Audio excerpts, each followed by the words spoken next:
Assalamualaikum warahmatullahi wabarakatuh. Hai teman-teman, perkenalkan nama saya Ayus Karmirah, NIM 190001092 dari kelas TDBKI, Prodi Bimbingan dan Konseling, Fakultas Keguruan dan Ilmu Pendidikan Universitas Ahmad Dahlan. Baiklah teman-teman, saya akan sedikit memberikan materi mengenai bimbingan belajar dengan judul meningkatkan motivasi belajar siswa. Nah teman-teman, kita sebagai calon guru pastinya nanti bakal ketemu dengan berbagai macam karakteristik siswa. Ada siswa yang semangat dalam proses belajar sehingga tujuan dari proses pembelajaran dapat tercapai secara maksimal. Dan ada juga siswa yang malas atau motivasi di dalam dirinya itu rendah sehingga tidak bisa mencapai hasil yang maksimal dari proses pembelajaran. Nah, apa sih pengertian dari motivasi belajar itu? Pengertian dari motivasi belajar adalah keseluruhan daya penggerak dalam kegiatan belajar yang menjamin keberlangsungan belajar dan memberikan arahan sehingga tujuan dapat tercapai.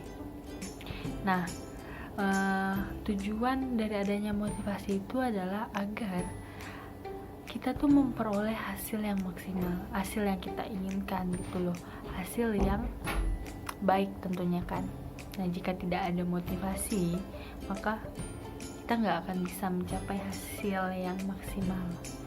Nah, ada beberapa fungsi motivasi dalam belajar. Yang pertama, yaitu sebagai penggerak suatu kegiatan. Yang kedua, itu menentukan tujuan dari kegiatan itu apa.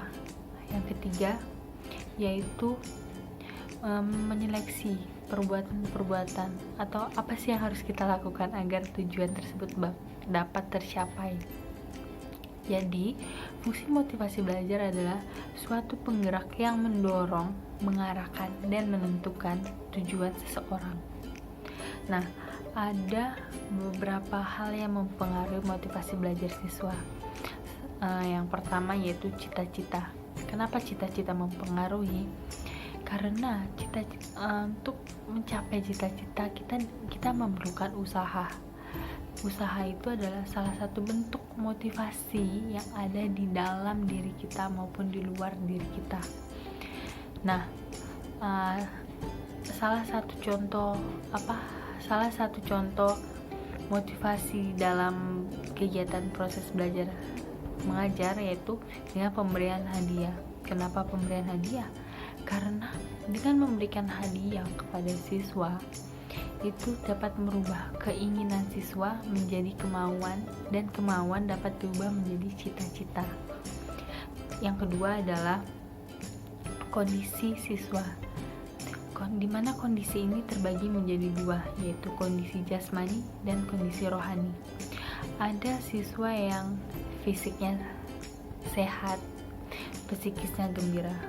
Tentunya ia akan dapat menerima materi yang diberikan oleh guru sehingga tujuannya akan tercapai secara maksimal. Ada juga siswa yang fisiknya sakit, psikisnya sedang tidak baik atau dalam keadaan marah-marah, maka ia akan kesulitan menerima materi yang diberikan oleh guru. Kenapa? Ya, karena itu tadi, fisik dan psikisnya dalam keadaan yang tidak baik sehingga proses pencapaian tujuan akan terhambat. Kemudian yang ketiga yaitu lingkungan siswa. Kenapa lingkungan mempengaruhi? Karena dengan adanya lingkungan yang aman, tentram, tertib, itu bisa menumbuhkan semangat dan motivasi di dalam diri siswa. Nah, adapun masalah yang biasa dihadapi oleh siswa yang memiliki motivasi rendah di dalam dirinya. Yang pertama yaitu membolos pada saat jam pelajaran. Yang kedua, bosan mengikuti jam pelajaran. Yang ketiga, mengulur-ngulur waktu pengumpulan tugas. Yang keempat, mudah menyerah saat diberikan tugas yang sulit. Nah, untuk mencegah hal-hal yang seperti itu, diperlukan bantuan dari berbagai elemen. Salah satunya adalah guru bimbingan dan konseling. Nah, peran guru bimbingan dan konseling adalah untuk membantu siswa menyelesaikan masalahnya, khususnya memotivasi belajar siswa agar tujuan siswa dalam proses pembelajaran dapat tercapai. Nah, adapun langkah-langkah yang harus dilakukan oleh guru BK. Yang pertama yaitu dengan menjelaskan tujuan dan manfaat dari proses pembelajaran ini. Dengan siswa itu mengerti, paham apa tujuan dan manfaat dari pembelajaran ini, tentunya ia akan termotivasi. Yang kedua adalah dengan pemberian penghargaan, pemberian apresiasi, pemberian hadiah kepada siswa.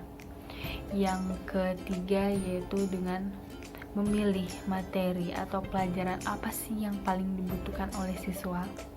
Nah, yang keempat yaitu dengan membantu siswa jika menghadapi masalah seperti siswa mengalami hambatan dalam proses pembelajarannya. Itu dia bisa meminta bantuan langsung kepada guru, atau kita bisa memberikan petunjuk kepada siapa sih dia harus meminta bantuan. Nah, jadi teman-teman, motivasi di dalam diri itu sangatlah penting untuk mencapai hasil yang maksimal dalam proses pembelajaran. Karena jika motivasi di dalam diri kita itu rendah, maka sulit bagi kita untuk mencapai hasil yang maksimal. Jadi marilah tumbuhkan rasa motivasi dalam diri kita. Sekian materi yang bisa saya berikan kepada teman-teman semua. Lebih dan kurang saya mohon maaf. Semoga ilmunya dapat bermanfaat bagi kita semua. Akhir kata saya ucapkan wabillahi taufiq wal hidayah. Wassalamualaikum warahmatullahi wabarakatuh. Terima kasih.